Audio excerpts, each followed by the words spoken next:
नमस्कार। Digital news analysis में आप सभी का स्वागत है। विदेशी मेहमानों से मुलाकात पर विवाद, राहुल गांधी के आरोपों पर सियासत गर्म, बीजेपी ने बताया लोकप्रियता पाने का हथकंडा। कांग्रेस के वरिष्ठ नेता राहुल गांधी द्वारा केंद्र सरकार पर लगाए गए नए आरोपों ने देश की राजनीति में एक बार फिर तनाव बढ़ा दिया है। राहुल गांधी ने दावा किया कि केंद्र सरकार जानबूझकर विपक्षी नेताओं को विदेशी प्रतिनिधि मंडलों से मिलने से रोक रही है। इस बयान ने संसद और राजनीतिक हलकों में नया विमर्श शुरू कर दिया है। सरकार और विपक्ष के बीच पहले से चल रहे विवादों के बीच यह मुद्दा और अधिक संवेदनशील और टकरावपूर्ण हो गया है। राहुल गांधी का आरोप लगा है लोकतांत्रिक परंपराओं का उल्लंघन। जी हां, एक कार्यक्रम के दौरान उन्होंने कहा कि लोकतांत्रिक देशों में यह आम प्रथा है कि जब कोई विदेशी प्रतिनिधि मंडल भारत दौरे पर आता है तो उससे केवल सरकार ही नहीं बल्कि विपक्ष से मिलने का अवसर भी मिलता है। राहुल गांधी के अनुसार यह प्रक्रिया लोकतंत्र की मजबूती और पारदर्शिता के लिए महत्वपूर्ण है, लेकिन वर्तमान सरकार इस परंपरा को खत्म करने की कोशिश कर रही है। सरकार नहीं चाहती कि विपक्ष विदेशी प्रतिनिधि मंडलों से बात करे। यह लोकतंत्र के लिए ठीक नहीं है। भारत की छवि बनाने में विपक्ष की भी उतनी ही भूमिका होती है। उनकी यह टिप्पणी ऐसे समय में आई है जब विपक्ष और सरकार के बीच कई मुद्दों जैसे संसद में व्यवधान, जांच एजेंसियों के दुरुपयोग और संवैधानिक संस्थाओं की स्वतंत्रता को लेकर लगातार टकराव चल रहा है। राहुल गांधी के बयान के तुरंत बाद बीजेपी ने भी तीखी प्रतिक्रिया दी।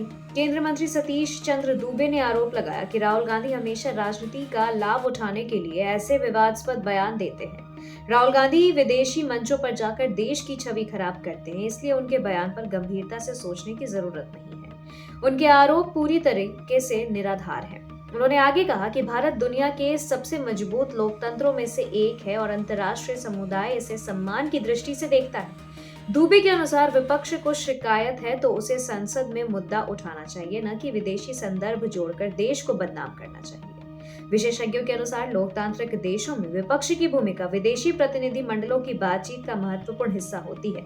इससे न केवल देश की स्थिति का व्यापक दृष्टिकोण मिलता है बल्कि सरकारी निर्णयों पर संतुलित मूल्यांकन भी संभव होती है।